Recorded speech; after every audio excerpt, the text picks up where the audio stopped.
এখন আমাদের এই আলোচনা সবাই মূল্যবান মতামত দেওয়ার জন্য, আলোচনা করার জন্য আহ্বান জানাচ্ছি বাংলাদেশ নৌযান শ্রমিক ফেডারেশনের সংগ্রামী সাধারণ সম্পাদক, শ্রমিক কর্মচারী ঐক্য পরিষদ ইসকপের অন্যতম শীর্ষ নেতা, বাংলাদেশের শ্রমিক আন্দোলনের অন্যতম শীর্ষ নেতা চৌধুরী আশিকুল আলমকে তার মূল্যবান আলোচনা করার জন্য অনুরোধ করছি।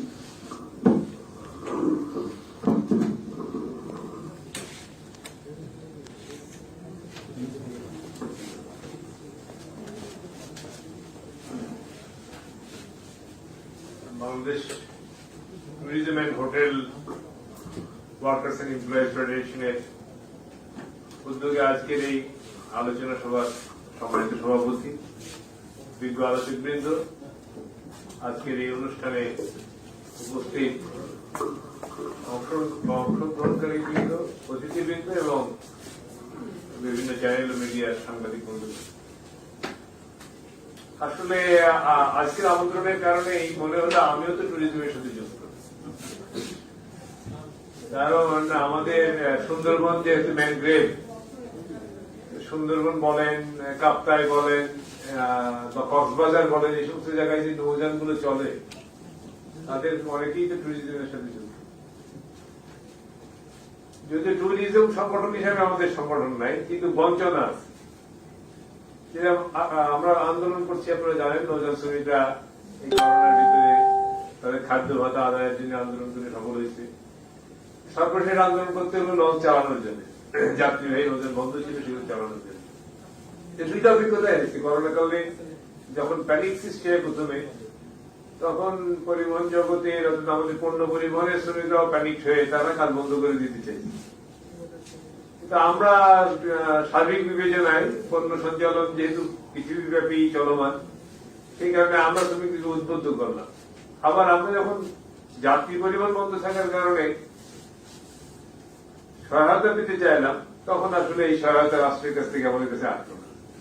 আন্দোলনের একটা পর্যায়ে হঠাৎ করে এই বছরই আমরা দেখলাম যে ২৫০০ টাকা করে প্রণোদনা দেওয়ার জন্য, যদিও ২৫০০ টাকা নাথিং এলস, এটা দেওয়ার জন্য ঘোষণা আসলো। তখন যে লিস্ট করতেছে সেই লিস্টে দেখা গেল, যদিও সব শ্রমিকের ভিতরে বোধহয় ১% শ্রমিকও পায় নাই, সেখানে দেখা গেল যে খুলনা থেকে যে টুরিস্টের নৌযান গুলো চলে, সেন্ট মার্টিন, কক্সবাজার, এগুলো তো বাদই, ওগুলো তো নামই নাই।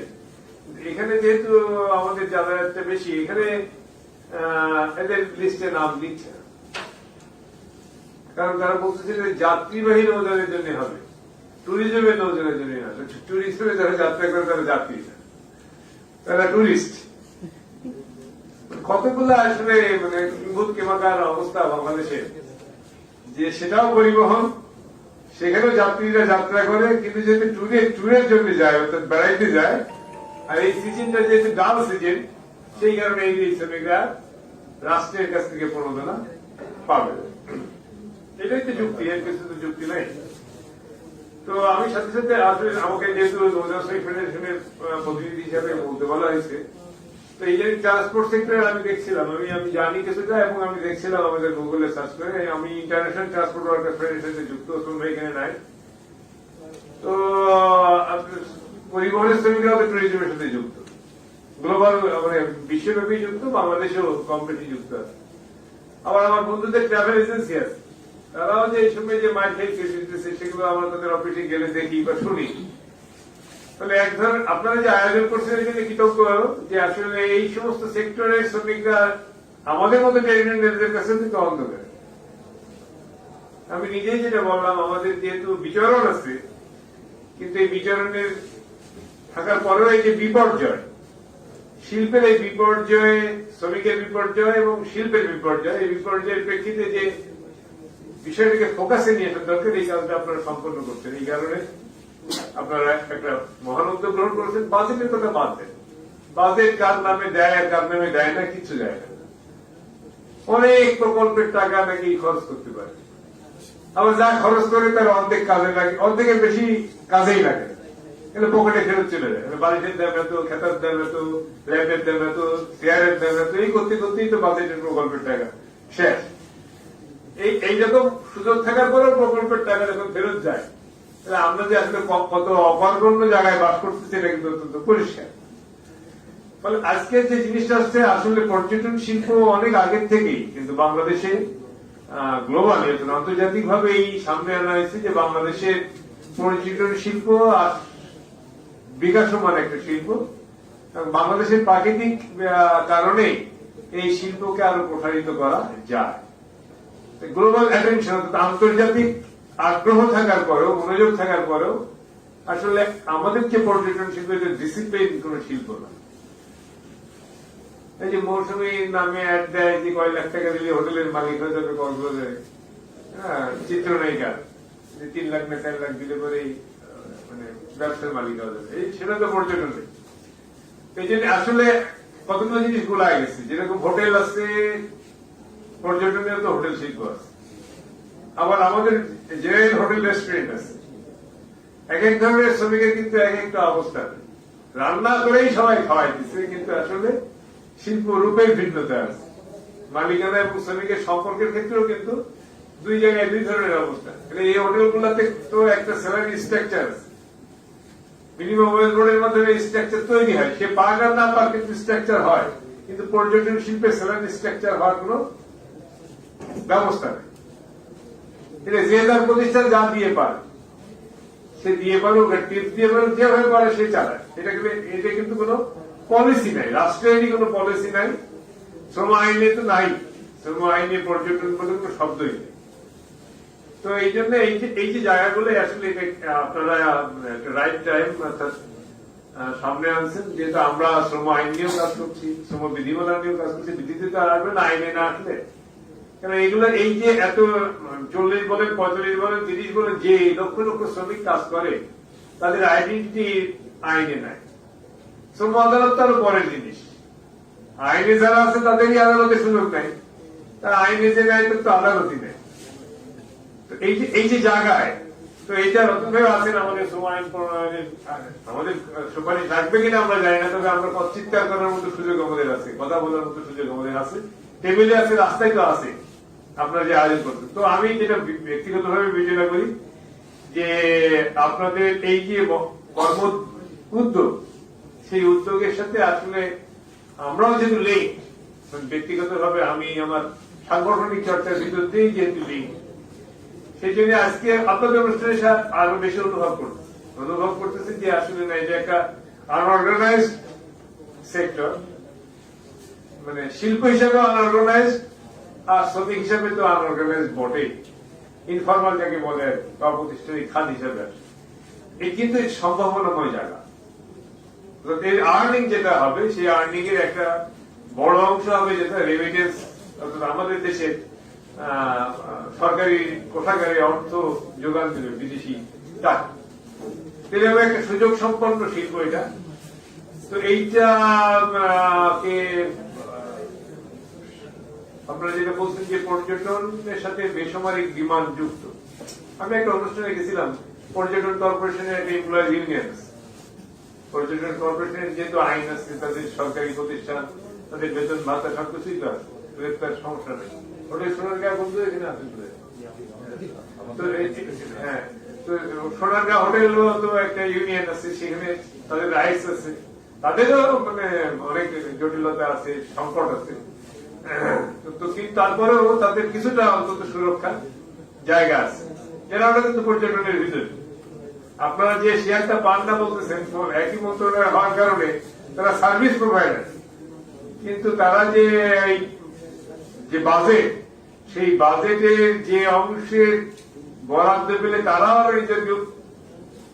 আমি একটা আলোচনায় গেছিলাম, আমাদের এই যে বোধ হয় জেনারেল সেক্রেটারি ছিলেন, আমি একবার গেছিলাম আমাদের আয়ালো একটা এতে, ওখানে গেলে পরে আমি দেখলাম যে ওখানে মানে একই লোক, তার প্রয়োজনে সে কাজ করবে, কিন্তু সে একটা পেশায় নিয়োজিত থাকার অবস্থা আর একটা কাজে সে সম্পর্কিত হতে পারবে কিনা পারবে না, এটা নিয়ে একটা আমাদের ভিতরে কিন্তু মতদ্বৈততা বা মতানৈক্যতা চলছিল। আমি একটা আলোচনা শুনছিলাম ওখানে, অফিস ইউনিয়নে গেছিলাম, তখন শুনছিলাম।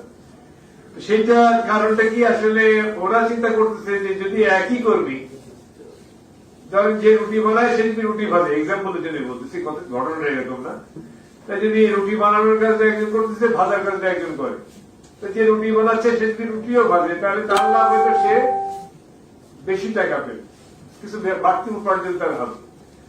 আর প্রতিষ্ঠানের লাভ হইলো যে তাকে আর আরেকজন কর্মী আলাদাভাবে নিয়োগ করতে হলো না, তাকে বেতন বা সুবিধা দিতে হলো। বেতনটা স্ট্রাকচার একটা বাড়তি সুবিধা হয়তো সে পাবে রুটি বানানোর জন্য। এরকম একটা বিষয় নিয়ে তারা কিন্তু একটা তাদের কর্মীদের কাজের ব্যাপার নিয়ে একটা চলছিল। এই যে পর্যটন খাতের পর্যটন কর্পোরেশন সম্পর্কে আমার অত দীর্ঘ মানে গভীর ধারণা নেই, তবে আমার এক রিলেটিভ একসময় পর্যটন শিল্পের ডাইরেক্টর ছিলেন যখন, তখন এটা বিমান মন্ত্রণালয়ের অধীন ছিল না, বিমান পর্যটন মন্ত্রণালয় হিসেবে ছিল না, পর্যটনের আলাদা কোনো মন্ত্রণালয় হয়তো ছিল না, কিন্তু ওই বাজেটের সাথে সংযুক্ত ছিল না। ওই চাকরি করার জন্য তার একটা লুক্রেটিভ জব হিসেবে কিন্তু চাকরি করেছে। পর্যটন কর্পোরেশনের পর্যটন কিন্তু বিপর্যস্ত, এটা খুবই ফ্লারিশ জায়গায় নাই, খুব বিকশিত জায়গায় কিন্তু নাই। তারপরেও তাদের তো সমস্যা নেই, তাদের তো একটা বেতন ভাতার জায়গা রেগুলারিটি আছে। কিন্তু এই পর্যটন শিল্পকে কেন্দ্র করে রাষ্ট্রীয় কোনো পরিকল্পিত পদক্ষেপ আছে এটা আমার কাছে অনুভব হয়নি। এই জায়গাটাই আসলে আমরা যেটা করতে পারি যে আপনারা যে আইডিয়া সামনে আনছেন এটা নিয়ে ক্যাম্পেইন প্রোগ্রামে যাওয়া, ক্যাম্পেইনের সাথে সাথে ডেমনস্ট্রেটিভ প্রোগ্রামে থাকা, আর যারা আমরা এই শিল্প সাথে সংশ্লিষ্ট বা শিল্প সম্পর্কে জানা বোঝা আছে তারা আসলে এটা নিয়ে একটু হোমওয়ার্ক করা। এই জাতীয় আলোচনা থেকে যে উপলব্ধি আজকে আসছে এই জায়গায় সীমাবদ্ধ না থেকে অন্তত যারা এটা বেশি ওয়াকিবহাল তারা কিন্তু স্পোক্সম্যান না। ট্রেড ইউনিয়ন করার কারণে হয়তো আমি রতন ভাই আমাদের স্পোক্সম্যান হওয়ার সুযোগটা বেশি, আপনাদের প্রতিনিধি হয়ে আমরা হয়তো হায়ার লেভেল পর্যন্ত শুনতে চাকার না চাক বলতে পারবো, এই অধিকারটা আমাদের আছে। তাহলে আমাদের আরো অ্যাওয়ার হওয়ার দরকার। মানে আমি এখানে অংশগ্রহণ করার ভিতর দিয়ে আলোচনা করার চেয়ে আমি আসলে জ্ঞান সঞ্চয় করার সুযোগ হয়েছে, এই জন্য নিজে খুব ফিল করতেছি, আনন্দ ফিল করতেছি যে না এটা একটা নতুন এরিয়া যেটা সম্পর্কে আমাদের জানা এবং এটা নিয়ে কিছু করার সুযোগ আমাদের আছে। তো আমি কথা বলবো না, আমি আসলে এই কোভিড সিচুয়েশনে রাষ্ট্র যখন বিপর্যস্ত, বিশেষত যারা খেটে খায় সেই মানুষের জন্য, যা আসলে যাদের আর্নিং বেশি অর্থাৎ বড় লোক যারা ধনী, যারা ক্রমশ ধনী হচ্ছে, করোনা ওদেরকে আরেক ধরনের ব্যবসা করার সুযোগ করে দিচ্ছে। তো কিন্তু আসলে যার নাই সেই আসলে আরো হ্যাভ নট নাই, আরো নাই হয়ে যাচ্ছে, তার জীবনটা আসলে করোনায় বিপর্যস্ত হোক আর না হোক করোনার কারণে বিপর্যস্ত হয়ে যাচ্ছে। করোনা রোগে একজন শ্রমিককে মৃত্যুর দিকে যতটা ঠেলে না দিচ্ছে, করোনার কারণে একজন শ্রমিক বা শ্রমজীবী মানুষকে বুভুক্ষ হয়ে মরার জায়গায় কিন্তু নিয়ে যাচ্ছে, কর্মহীন জায়গায়। আর শিল্পের কথা তো যে প্রান্তিক বলেন, মধ্য বলেন, ধনী বলেন, ধনীর অবস্থায় তো অন্য কোনো উপায় সে বাঁচতে পারে। তার কর্পোরেট পুঁজি হলে অনেকগুলো পুঁজির সাথে হয়তো পর্যটনে একটা বিনিয়োগ তার আছে। খালি পর্যটনের বিনিয়োগে বাইরে পর্যটন শিল্পের সাথে সম্পৃক্ত কর্পোরেট হাউস গুলাও তো এর সাথে সম্পৃক্ত আছে। ফলে অনেক ইনভেস্টমেন্টের ভিতরে পর্যটনের একটা ইনভেস্টমেন্ট আছে। তার তো আসলে ব্যক্তি হিসাবে তার কোনো সংকট নাই, কিন্তু আপনি লক্ষ্য করবেন যে প্রজেক্টটা তার লুজিং কনসার্ন, সেই প্রজেক্টের শ্রমিকের স্যালারি দেওয়ার জন্য কিন্তু সে তার অন্য প্রজেক্ট থেকে টাকা আনে না। আমরা যেহেতু জাহাজের ট্রেনের প্রতি যে আমরা দেখি যে জাহাজটা বসে গেল সেই জাহাজের শ্রমিকের বেতন হয় না, একই শিল্পের মালিকের আর একটা জাহাজ চলতেছে তার কিন্তু রেগুলার বেতন হয়। কারণ পুঁজির ধর্মই হচ্ছে এটা, যেখান থেকে আর্ট হবে না সেখানে সে আর কিন্তু ব্যয় করবে না। তাতে যতই ব্যথা আসুক বেতন আসুক, এখানে মানবতা বলে কোনো শব্দ পুঁজির কাছে নেই। পুঁজির ধর্ম হচ্ছে সে শোষণ করবে, নির্যাতন করবে, সেইটা যতক্ষণ সে মুনাফা পাবে ততক্ষণ সার্ভিস দেবে, মুনাফা যেখানে নাই সেখানে তার জায়গা নেই, সেখানে সে থাকবে না। আমি কথা বলবো না, আমি অত্যন্ত আনন্দিত ওসমান ভাই নাই, আমি ওসমান ভাইয়ের পক্ষ থেকে বলে যাচ্ছি যেহেতু ট্রান্সপোর্ট শিল্পের শ্রমিকরা আমরা আসলে বাংলাদেশের ঐক্যবদ্ধ, ইন্টারন্যাশনাল ট্রান্সপোর্ট ওয়ার্কার্স ফেডারেশনের অ্যাফিলিয়েটেড ফেডারেশন আমিও, ওসমান ভাইরাও, এবং সুযোগ আছে ট্যুরিজম একটা সেকশন আমাদের আছে। আপনারা যদি সংগঠিত কোনো পদ্ধতিতে আন্তর্জাতিক ভাবে অংশগ্রহণের জন্য আগ্রহী হন তাহলে হয়তো আমরা হয়তো কমিউনিকেটর হিসেবে, যোগাযোগকারী হিসেবে আপনাদেরকে সংযোগ করে দিতে পারবো। কারণ আমি আইটিএফ বাংলাদেশের মেম্বার সেক্রেটারি, সেই হিসাবে নৌযান শ্রমিক ফেডারেশনের পক্ষ থেকে আপনাদের প্রতি সম্মতি না, আপনাদের সাথী হওয়ার প্রত্যয় ব্যক্ত করে আইটিএফ এর পক্ষ থেকে আপনাদের বা ওয়াটার্স সড়ক পরিবহন ফেডারেশনের পক্ষ থেকেও আমি ওসমান ভাইয়ের দায়িত্ব নিয়ে বলতেছি যে আসলে আমরা আপনাদের সাথে আছি, আপনারা আমাদেরকে নিয়ে চলার জন্য যদি সাথে নেন আমরা কৃতার্থ হব। ধন্যবাদ। ধন্যবাদ চৌধুরী আশিকুল আলমকে। আমাদের একদিকে আমরা দেখেছি যে পর্যটন পরিবহন তার তিনটি অংশ, নৌযান, সড়ক পরিবহন এবং বিমান, কিন্তু সেটি সামগ্রিক পর্যটনের একটি অংশ যে বিমান, সেই বিমানের অধীনে সমগ্র পর্যটনটা